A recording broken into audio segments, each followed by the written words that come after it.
तो Spiderman no वे home में जब हम लोग को ये पता चला कि बाकी दो स्पाइडरमैन का इन्वॉल्वमेंट होने वाला है तो हम लोग काफ़ी खुश थे। लेकिन उससे भी ज़्यादा सुन के ये हैरानी हुई कि यहाँ पे जो विलन्स है वो भी वापस आ रहे हैं।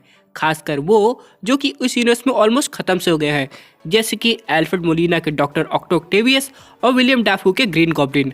अब यहाँ पे दोस्तों डॉक्टर स्ट्रेंज के अकॉर्डिंग अगर इन्हें रोका नहीं जाता तो मल्टीवर्स से और स्पाइडरमैन के विलेन आ जाते।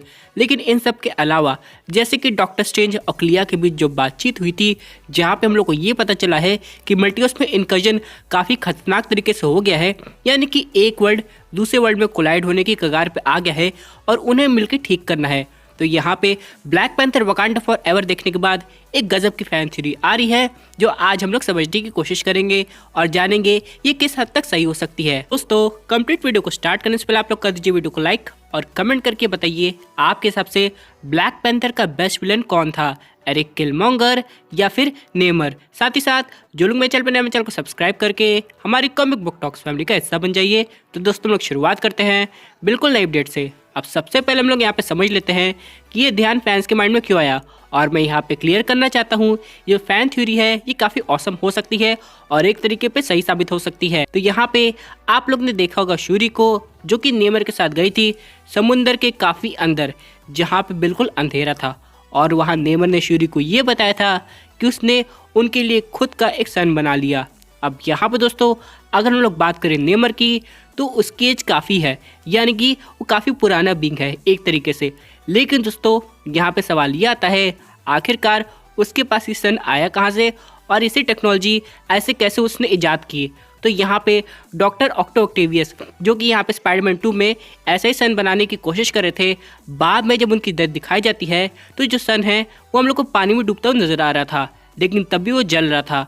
और यहाँ पे हो सकता है मल्टीवर्स के रूल के अकॉर्डिंग एग्जैक्टली जिस मोमेंट पे डॉक्टर ऑक्टोक्टेवियस टेलीपोर्ट होकर हम लोग के यूनिवर्स में आए थे उनका जो सन है भी अपने यूनिवर्स में आके समुंदर में गिर गया होगा, जिसे यहाँ पे टैलुकान के लोग पकड़ लिए होंगे या फिर के एक तरीके से रख लिए होंगे। लेकिन दोस्तों सवाल ये आता है कि यहाँ पे अगर आप लोग उस सन के बारे में ध्यान से समझेंगे तो आप लोगों ने नोटिस किया होगा जब वो एक्टिवेट होता था तो उसकी ग्रेविटेशनल फोर्स इतनी ज़्यादा होती थी कि वो अपने अंदर लोगों को खींचने लगता था। और यहाँ पे एक समय पे वो इतना ज़्यादा एक्टिवेट हो गया था कि यहाँ पे डॉक्टर ऑक्टोक्टेवियस को उसे पानी के अंदर ले जाना पड़ा ताकि वो शांत हो जाए।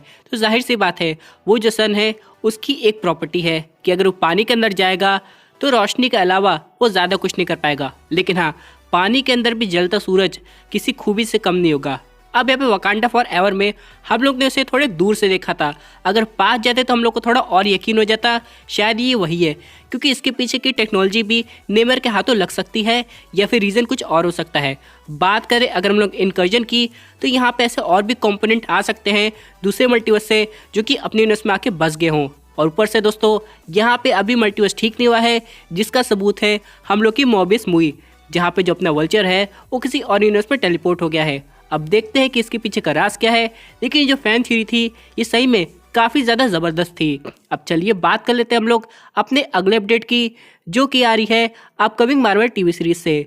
जैसा कि मैंने पहले कहा था कि यहाँ पे व्हाइट टाइगर की अनाउंसमेंट होने वाली है, लेकिन दोस्तों इसका कनेक्शन शायद वकांडा से ना दिखाया जाए, और यहाँ पे इसकी जो ताकत है वो भी एक तरीके की नेकलेस से आती है। इसके लिए इसकी जो ओरिजिन स्टोरी है वो ऑडियंस को बताना काफ़ी ज़रूरी हो जाता है। बात करें इसके कुछ विलन्स की तो यहाँ पे अगर आप लोगों ने स्पाइडरमैन की एनिमेटेड टीवी सीरीज देखी होगी तो वहाँ पे हम लोग को दिखाई दिया था और कोई नहीं बल्कि क्रेवन द हंटर। तो आगे जाके हो सकता है ये जो यूनिवर्स व्हाइट टाइगर का बन रहा है जो कि मार्वल सिनेमैटिक यूनिवर्स में दिखाई दे रहा है, तो सोनी पिक्चर्स के कोलैबोरेशन से मल्टीवर्स के रूल के अकॉर्डिंग जो क्रेवन द हंटर की मूवी आ रही है उसके बाद ये दोनों आमना सामना करें। लेकिन दोस्तों ये कॉन्सेप्ट थोड़ा कंफ्यूजिंग हो सकता है, क्योंकि यहाँ पे एक समय पे जब स्पाइडरमैन अपने यूनिवर्स में चले गए हैं तो दूसरे यूनिवर्स से बाकी बींग आना तब तक इम्पॉसिबल होगा जब तक इनकर्जन किसी बड़े लेवल पे ना पहुँच गया हो। लेकिन इन सब के अलावा मेरे पास आई है एक गजब की और अपडेट जो कि रिलेटेड है स्टार लॉर्ड से। अब यहाँ पे दोस्तों हम लोग मेंटिस को देखे होंगे guardians of the Galaxy volume 2 में, जो कि शुरुआत से ईगो के साथ थी और उसका बस एक ही काम था, ईगो को चैन की नींद सुलाना। और यहाँ पे एक समय पे वो इतनी ताकतवर हो गई थी कि एवेंजर्स इन्फिनिटी वॉर में थेनोस तक को कंट्रोल कर लिया था।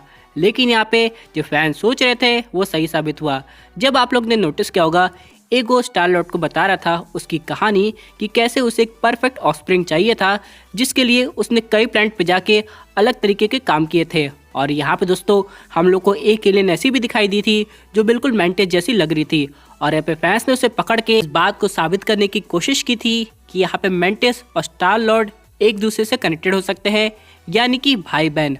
और ये जो थ्योरी है ये ऑफिशियली सही साबित हो रही है, जो कि सुनने में काफ़ी यूनिक है। यानी दोस्तों स्टार लॉर्ड की भी एक परफेक्ट फैमिली बन गई है, और यहाँ पे बस उसे भी एक काम करना है, गमोरा का पता लगाना है। लेकिन इन सब के अलावा यहाँ पे मार्वल स्टूडियोज़ में काफ़ी कुछ चेंजेस होने वाले हैं, और मे भी हो सकता है कैंग डायनेस्टी में अभी और आगे भी चेंजेस हों। और आप लोग को तो पता होगा कि सीक्रेट वॉर की जो डेट है वो आगे तक बढ़ा दी गई है। ऊपर से अब अगर हम लोग बात करें डेडपूल 3 की, तो यहाँ पे सुनने में ये आ रहा है उसमें जो विलन होगी वो यहाँ पे फीमेल होगी, लेकिन यहाँ पे कौन सी होगी ये अभी तक कंफर्मेशन नहीं आई है। ऊपर से रायन रेनॉल्ड्स के यहाँ पे ये भी कहना है कि डेडपूल हो सकता है उनकी एक आखिरी मार्वल मूवी हो। लेकिन दोस्तों इस बात पे मुझे ज़रा सा भी यकीन नहीं है। एक तरीके से जब से ह्यू जैकमैन हम लोग को कंफर्म होते नजर आया डेडपूल 3 में, उस तरीके से ये डायलॉग उतना वैलिड नहीं लगता है कि यहाँ पे कोई एक्टर कह दे वो मूवी उनकी आखिरी है, लेकिन बाद में वो किसी भी रूप में वापस आ सकते हैं। ऊपर से अभी तो करंट मार्वल सिनेमैटिक यूनिवर्स में डेडपूल की एंट्री हुई है, तो अचानक डेडपूल 3 करने के बाद वो गायब कैसे हो सकते हैं, ये सवाल ऑडियंस को काफ़ी ज़्यादा कंफ्यूज कर सकता है। लेकिन हाँ दोस्तों, बात करें कुछ और प्रोजेक्ट की, तो यहाँ पे वंडरमैन की फिल्मिंग शुरू होती नजर आ रही है, जो कि होगी अगले साल। लेकिन यहाँ पे देखना ये पड़ेगा कि आखिरकार उस टीवी सीरीज में कितने लोग का इन्वॉल्वमेंट होता है, क्योंकि दोस्तों अभी जो मार्वल स्टूडियोज है इस तरीके से बिल्कुल एक अलग शुरुआत करने वाला है। जैसे कि अब फेज 4 ऑलमोस्ट खत्म हो गया है और फेज 5 शुरू होने वाला है।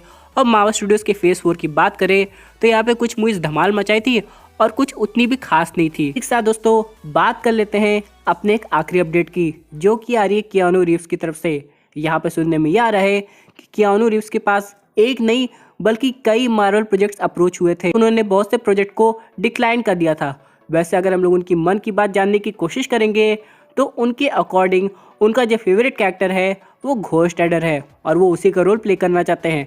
हालांकि दोस्तों अभी सिनेमैटिक यूनिवर्स में घोस्ट राइडर की जगह खाली है, और मे भी आगे जाके हम लोग को उसका इन्वॉल्वमेंट मिडनाइट सन, डॉक्टर स्ट्रेंज 3 या फिर एवेंजर्स कैंग डायनेस्टी में देखने को मिल सकता है। लेकिन ऑल टुगेदर अभी ये भी देखना पड़ेगा कि मार्वल स्टूडियोज और कौन से नए प्रोजेक्ट पे काम करता है, क्योंकि हम लोग बात करें एक मल्टीवर्स प्रोजेक्ट की जो कि है व्हाट इफ सीजन 2, तो वो अभी होल्ड होता नजर आ रहा है। और यहाँ पे इसके पीछे के काफ़ी रीज़न हो सकते हैं, जो कि है एनिमेशन वर्क। अब देखते हैं वो आगे जाके कब ऑफिशियली ठीक तरीके से कंफर्म होता है। हालांकि उसकी अनाउंसमेंट तो हो गई है, लेकिन अभी तक डेट सामने नहीं आई है, क्योंकि उसमें चेंजेस हो सकते हैं। तो दोस्तों ये थी अमेजिंग अपडेट जो कि रिलेटेड थी डिफरेंट मार्वल मूवीज अपडेट से।